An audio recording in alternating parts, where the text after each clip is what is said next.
Bom dia, pessoal, tudo bem? Aqui quem fala é a professora Laís e vamos para mais uma aula de geografia. Hoje nós vamos falar sobre transição e teorias demográficas.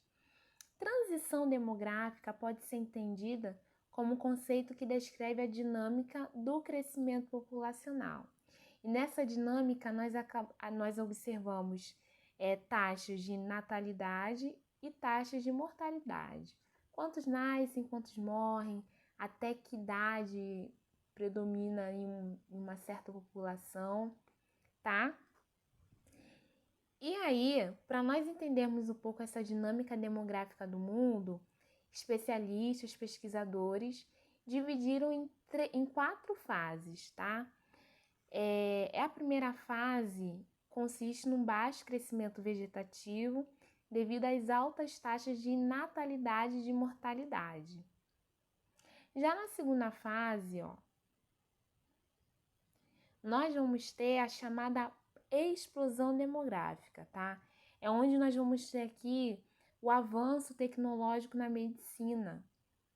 Com isso, nós vamos ter uma redução na taxa de mortalidade, tá?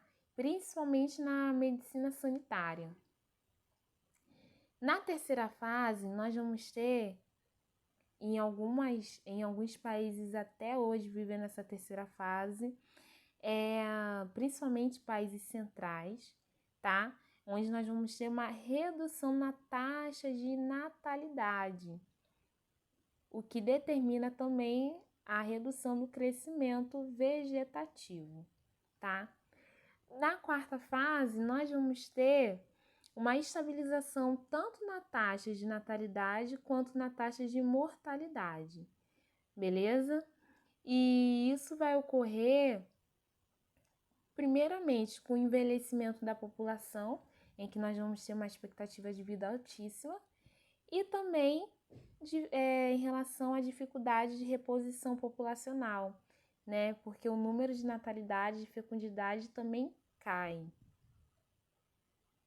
E aí, quando nós falamos de demografia, quando nós falamos sobre essa dinâmica de crescimento populacional, nós utilizamos como recurso para apresentar melhor os dados, nós utilizamos as pirâmides, que nada mais são do que representações gráficas, né, que nos dão sexo e idade para entendermos essa dinâmica aí populacional. Aqui eu coloquei 2 exemplos, um da Suécia e outro do Quênia. Suécia é um exemplo de país central. Suécia, nós temos Romênia, Japão, Canadá, Hungria, Polônia. Qual é a diferença de um para o outro? Na Suécia, nós vamos ter, não só na Suécia, né, mas é uma característica dos países centrais, uma base estreita, em razão do reduzido número de nascimentos locais. Repare que a base ela é bem estreita, enquanto o topo ela vai se alargando, tá, ao longo do tempo. E vai se alargando por quê? Porque reparem que aqui, no topo nós temos 80 anos a 84, 75 a 79. Ela está se alargando porque a expectativa de vida nesse país está aumentando. Ou seja, o número de idosos está chegando a essa idade, que está chegando a essa idade está crescendo, está aumentando. Ok? E também a gente repara aqui, que nessa entre 19 e 44, assim, por aqui, nós vamos ter um número considerável, né, da população economicamente ativa, essa população que trabalha, que contribui com a previdência, né? Enquanto no Quênia, que é exemplo de países periféricos, tá? O que nós vamos ter geralmente em países periféricos? Nós vamos ter uma alta taxa de natalidade, ou seja, uma elevada taxa de fecundidade, tanto que a base de criança, de 0 a 4 anos, de 5 a 9, ela é bem larga, né?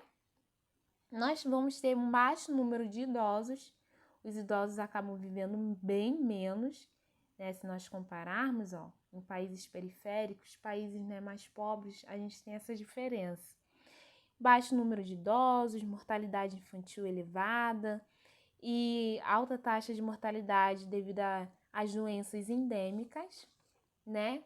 E deficiência também de políticas públicas que garantam o acesso a direitos básicos, né? Como saúde e saneamento básico, né? E esses exemplos aqui, eu achei interessante trazê-los para nós vermos essa diferença aí de pirâmide. Em relação ao Brasil, como nós estamos hoje e como nós fomos um dia, né? Bem, aqui eu coloquei, né, representação do livro didático de vocês, 4 gráficos que apresentam diferentes características, né, ao longo de 100 anos aí, mostrando como foi o Brasil, né? Logo em 1950 a gente tem uma base bem larga, né, e um topo bem pequeno, que significa que as pessoas viviam menos. E como eu cheguei a explicar a vocês, tem a ver com os avanços tecnológicos, né, questões sanitárias também. E hoje o Brasil se encontra, ó, com esse topo alargando, tanto que em 2050 nós temos essa diferença aqui, ó, esse gráfico assim, ó, pessoas vivendo muito mais, com muito mais anos lá no topo, né? A população aqui, ó, ativa, né? Tá vendo? Que tá reduzindo também, ó, se nós compararmos aqui, ó, tá diminuindo.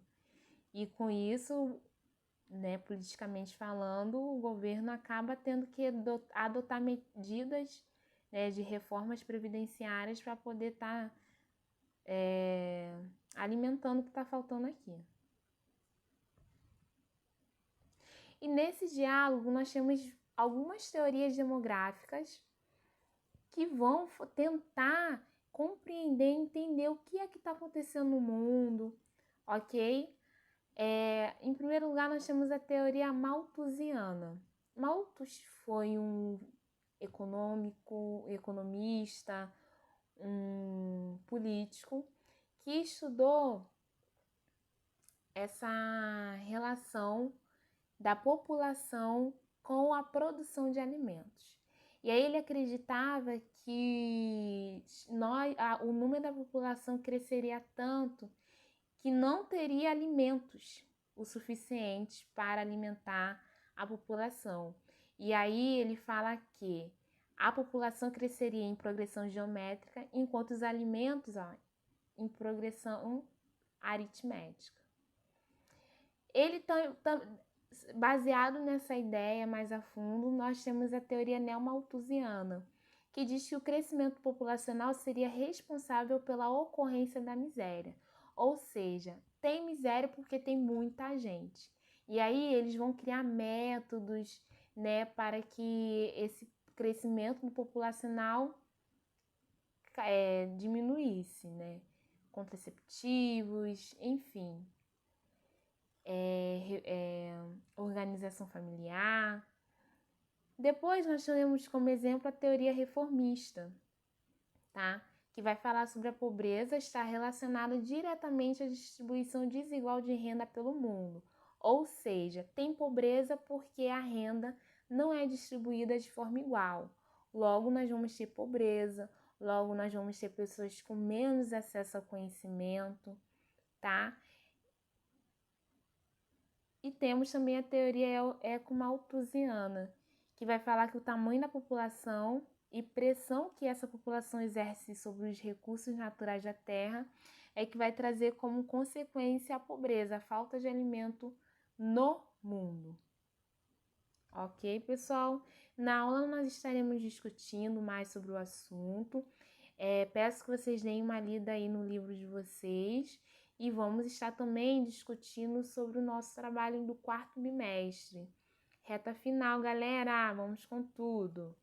Obrigada pela atenção, fiquem com Deus. Qualquer coisa é só mandar uma mensagem, tá? Até segunda!